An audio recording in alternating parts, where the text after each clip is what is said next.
je m'appelle Pascal, nous sommes à Molsheim en Alsace et je suis retraitée depuis 1 an. Et nous avons eu le plaisir de nous rencontrer cet été alors qu'il faisait 45 degrés. Et là, nous expérimentons la serre en hiver.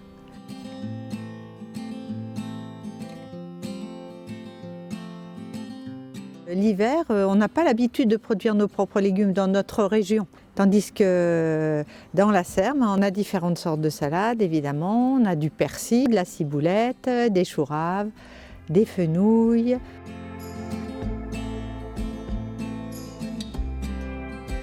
Alors cette semaine, le thermomètre est descendu jusqu'à -8 degrés, mais les choux ont bien résisté. En fait, je m'attendais à plus de dégâts, mais non, tout a bien résisté.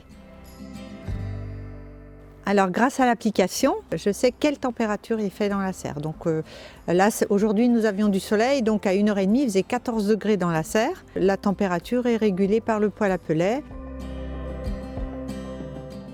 Alors par rapport à l'été, en hiver, il y a quand même beaucoup moins de travail.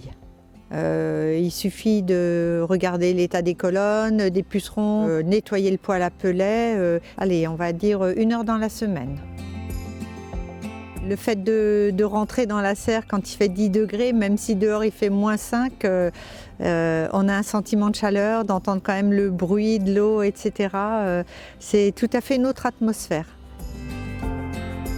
Alors le fait de partir en vacances en hiver est beaucoup moins stressant que l'été, parce qu'il y a beaucoup moins de travail.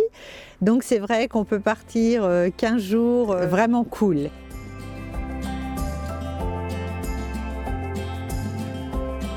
Je me sers du wiki. Ce qui est intéressant aussi, c'est qu'on se rend compte que des gens ont parfois des problèmes. On peut leur répondre, on peut leur expliquer si on a été confronté à ce problème-là. On peut leur envoyer des photos, les encourager en disant « mais si, ça va marcher », etc. Et c'est vrai qu'il y a une bonne synergie entre les pionniers.